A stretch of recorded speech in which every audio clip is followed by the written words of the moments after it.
Namo tassa bhagavato arahato samma sambuddhassa.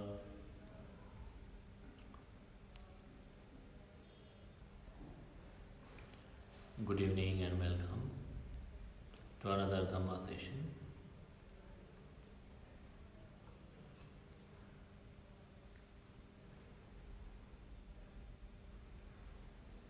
So, we hope that by the blessings of Triple Chain, all of you are doing well.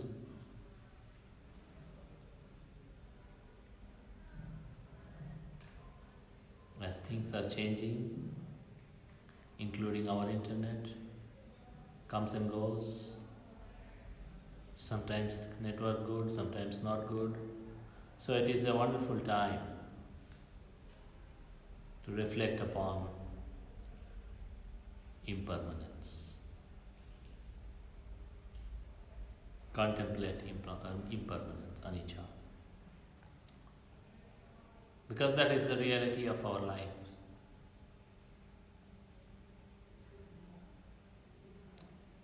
Lockdown was supposed to be over, but it has been extended. Impermanence. Certain things were supposed to start, they have stopped.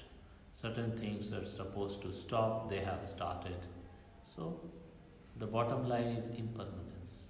Things are not certain. Not certain. Everything here, everything in this world is like this.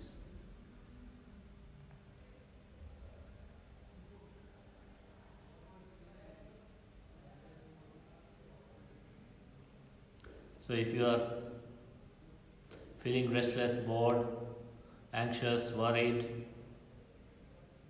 you must reflect that is also impermanent, not sure, will come and go. If you have been very peaceful in your meditation, don't be so sure that next session will be as good as the earlier session. It may be worse, it may be horrible. So the thing is, you must reflect upon this impermanence again and again in your everyday life. When you go and sit on the dining table and start eating, you have one kind of feeling with your tongue. When you eat a little more, little different feeling. When your stomach gets full, little different feeling. Everywhere like this. No phenomena is permanent. Earlier, people would say, oh, if we get holidays, if we can take a rest at home and all that thing. Now they are confined to their homes, they can't go out, now they are bored.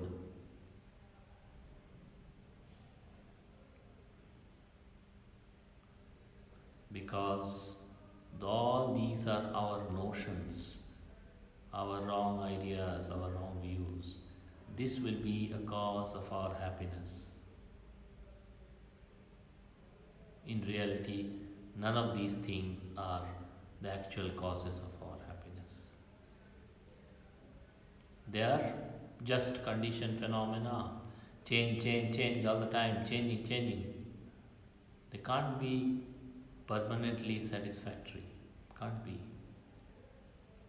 Leave alone other things. Look at this body of ourselves. Get up, wash your face, brush your teeth, attending to the call of nature, having breakfast, so many things. Taking bath, and throughout the day cleaning your face, washing the hands, so many things. Going to toilet. But then, again eating, again drinking water, tea, coffee, juice or whatever it is. See how it is?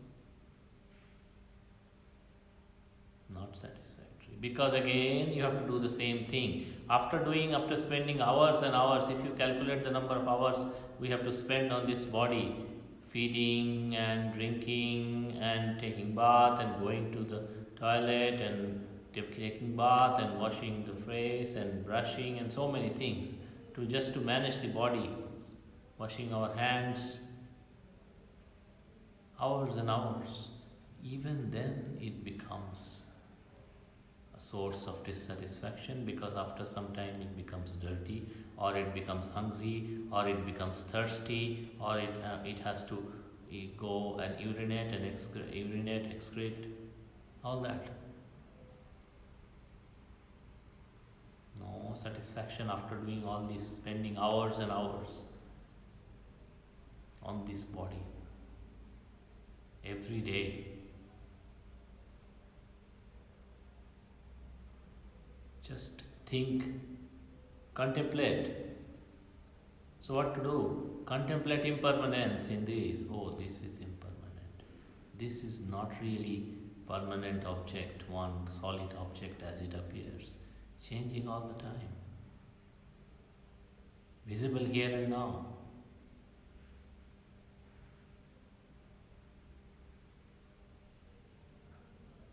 When you are sleepy, you go to sleep.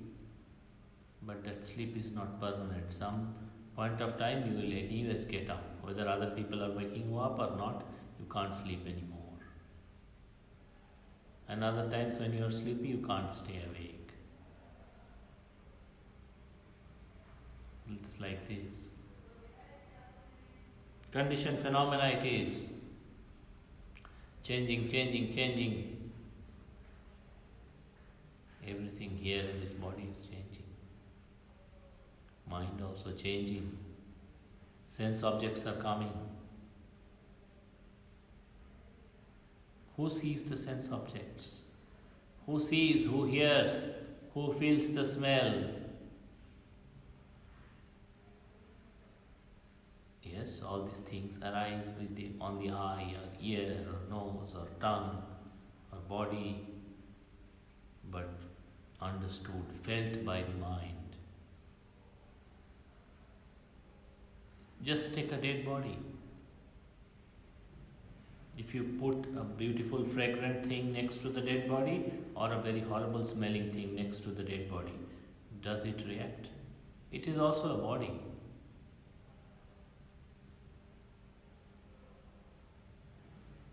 Because the sense consciousness is gone, the mind is not working. If you beat the dead body with a stick, or you just put it on a soft cushion, does it say this is comfortable or uncomfortable? No. Because the body consciousness is gone, mind is not working. So all these sensory feelings,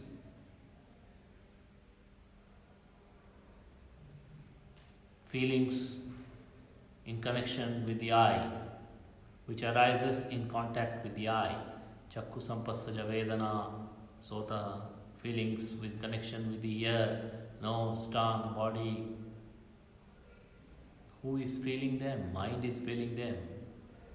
And mind is getting agitated again when this is supplied with pleasant objects. It grasps, very good, and then it changes, unpleasant object, very bad.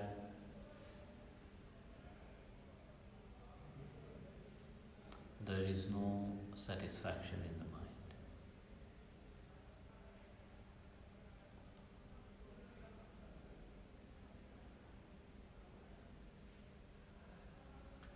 So we must develop wisdom, contemplate how the mind changes every time you encounter one sense object. Just see when you put the food in your mouth, how it feels. When you are chewing, how it feels. When you are swallowing, how it feels. When you are taking the next morsel, how it feels. When your stomach is full, how it feels. When you are hungry, how it feels. How the mind is changing.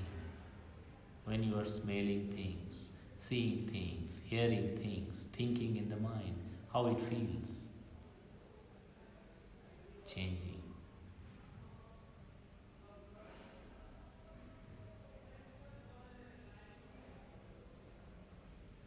but then not easy to understand.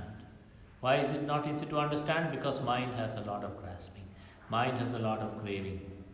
It is infatuated, obsessed with craving, grasping, literally obsessed. Obsessed with the eye and visible things, obsessed with the ear and sound, obsessed with the nose and smell, like this. So it is burning.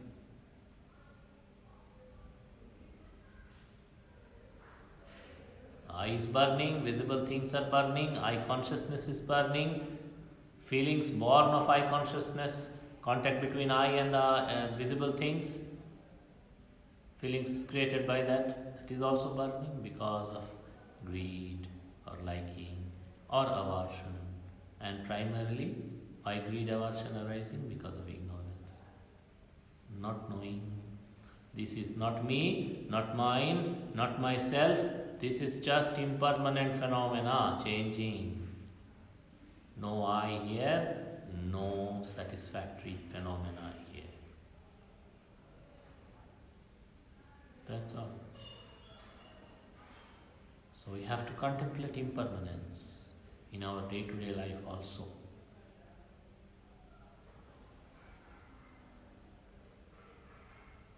Everything you do, when you go and wash your hands, how you start and how you end, how you feel before washing, how you feel after washing. When you wash your face, when you go to sleep, lying down, when you get up, when you think, when you stop thinking. Impermanence is everywhere. Impermanence is everywhere.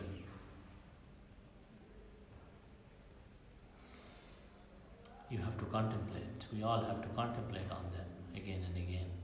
Because mind has thick delusions. So, at least at the basic level, we must start with contemplating impermanence.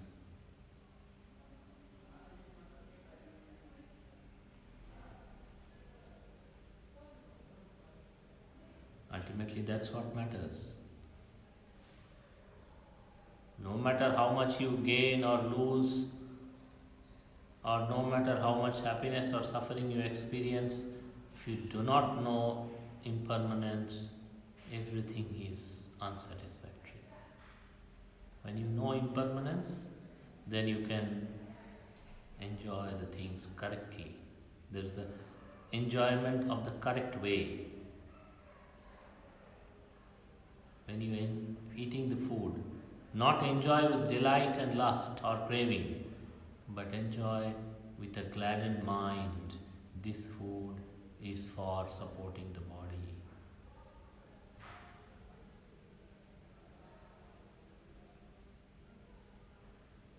For being healthy, for progressing. So there's a sense of gladness in that also. Everything that we use in our day-to-day life, if we have the wise reflections, that's why the Lord Buddha said, wise reflection is so important in our day-to-day life. Food and shelter and clothing and medicine and day-to-day things. Wise reflections. Not created out of craving, not attaching with craving, but wisely reflecting. Reflecting their impermanence and also reflecting their usefulness in the right way. What is the best usefulness out of these things? And also, when you see these things, when you wear something, nice cloth, nice dress, it doesn't appear to you this is impermanent. So you have grasping, oh, let it always be like this. This nice, this good, this shiny, this beautiful. But if you already know, this is gone. This is gone because it is subject to impermanent, it is changing, it will change further. it is not going to be like this. As long as it lasts, it is good. It doesn't last, it has to be discarded. Then you can use it in the best way. Every moment with that object is very precious, yes. Same with this body also. You already know this is going to get fully broken. As long as it lasts, this machine or this rupa khanda, we have to use it for something good. When it breaks down, it breaks down. Not much can be done. Some people are afraid to reflect upon impermanence or contemplate impermanence. They get afraid. Because they have no right view. They think by considering things impermanent, they will be afraid or worried. That's a wrong idea. By contemplating impermanence, you are contemplating the truth. How can you be unhappy or sad by contemplating the truth? On the contrary, when you contemplate the truth, when you reflect upon the truth correctly, automatically your mind will find the solace. Yes, this is like this. This always had been like this. This will always be like this. There's not much we can do.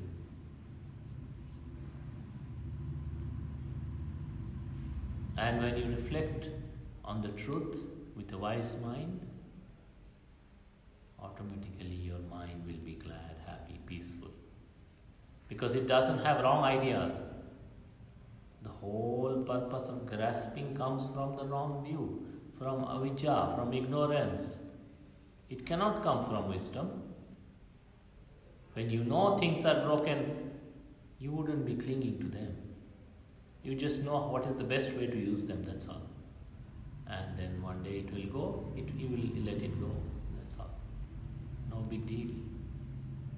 So you must have the wise wisdom, right view. Don't be under the delusion by thinking about these things, by thinking about impermanence or changing nature of all things, I will be unhappy. That is an unwise way of reflecting. In fact, the more you try to avoid this impermanence by closing your eyes, it's like it is broad daylight. You just close your eyes or maybe put 1 or 2 layers of cloth, tie around your eyes and keep on repeating, this is nighttime, this is dark, this is nighttime, this is dark. And then suddenly when you remove these eye blinds and open your eye, just so much of sunlight, it tends to blind you for some moments. You are sort of shaken. It is not very smart thing to do such a thing. Not very smart. Acknowledging the truth, actually that is the best way to be happy and peaceful. By not acknowledging the truth only we suffer. Because we try to hide, cover up, run away, escape. We want to escape from a side where there is no escape. Now, say there is a big compound. And in one corner there is a big building or whatever, jail or it's a big, surrounded by big walls. Very difficult to climb and escape. But on one corner there is a passage, underground passage or something, or a small door.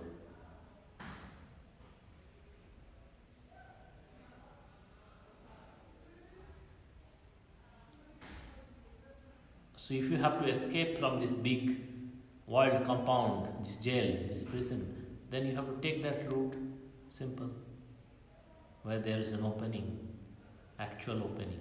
Instead of going there, you go and bang your head on the other parts of the wall, which is very solid and thick stone wall, which you cannot even climb, which you try to break, only thing you break is your body. So those people who are afraid to contemplate the truth of impermanence, they are like those people who are trying to break the wall, end up breaking their body. The wise people are like those who find out the escape and escape from there. This world compound is the samsara. Understanding the anicca correctly is a way to escape the samsara, nibbana.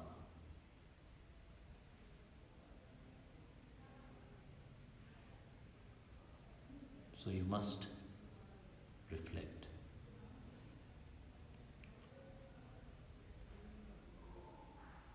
It is up to you whether you want to bang your head on the wall and ultimately die, or you want to take the available route and escape from this prison. It is up to you. Other people cannot do much. At the most, somebody comes and tells you this is how you escape. That person is the Buddha, who tells you there is an escape here. It is possible to go beyond this.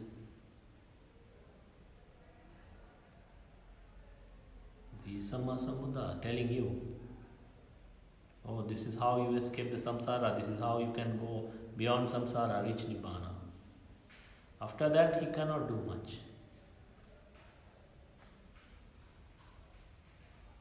He can show you the exit, he can at the most hold your hand and take you up to there. If you refuse to go and run to the other side and bang your head on the other parts of the wall which are unbreakable, then it is your fault. Nobody can do anything.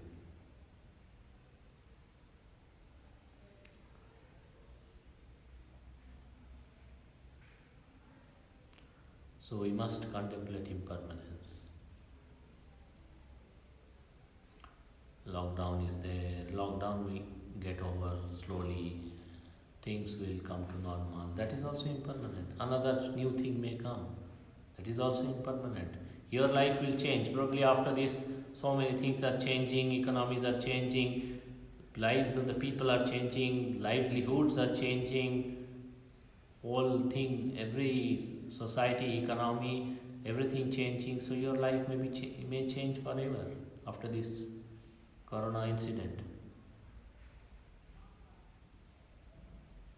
But ultimately it is changing. That is the bottom line. That is the reality.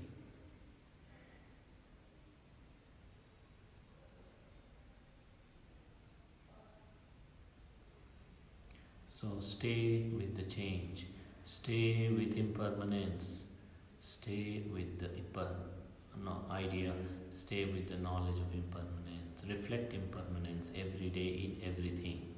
Every day in everything. Stay with the knowledge of impermanence. Then automatically your wisdom will become stronger, your cravings will come down. If you stay otherwise, if you try to stay with permanence, you will suffer. Your suffering will increase. That's all. That's the short reflection on Dhamma that you should carry on with your lives. We'll do a short meditation.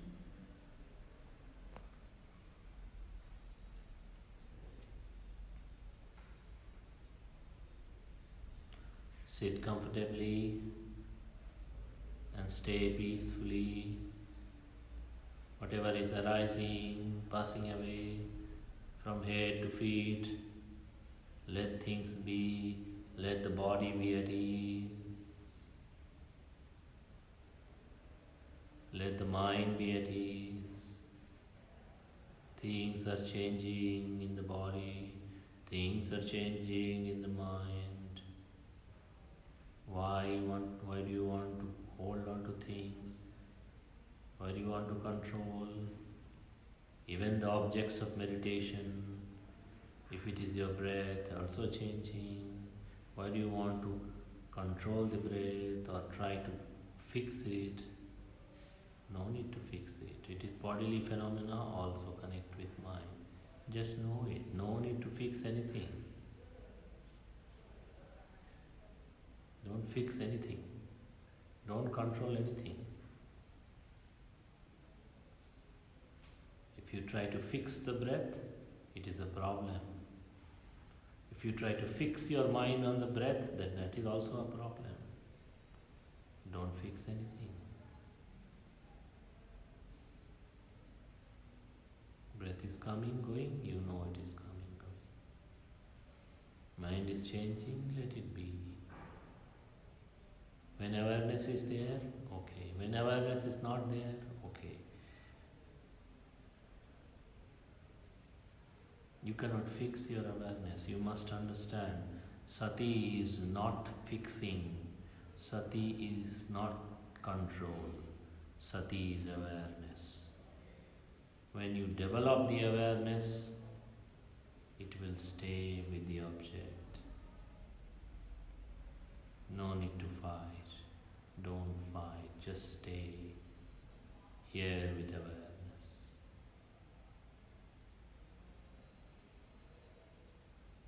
No good, no bad.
For some moments, radiate the metta.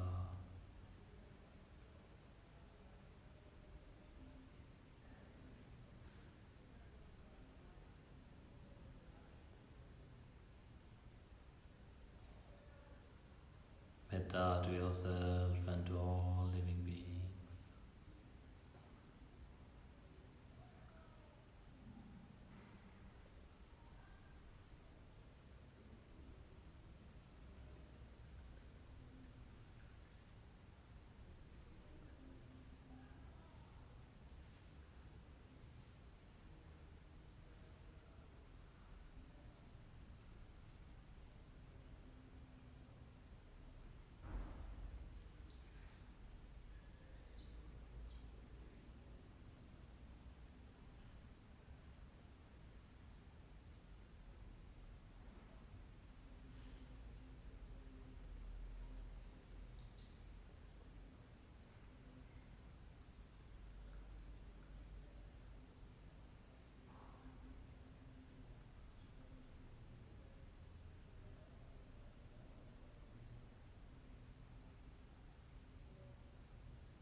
We will give a short blessing.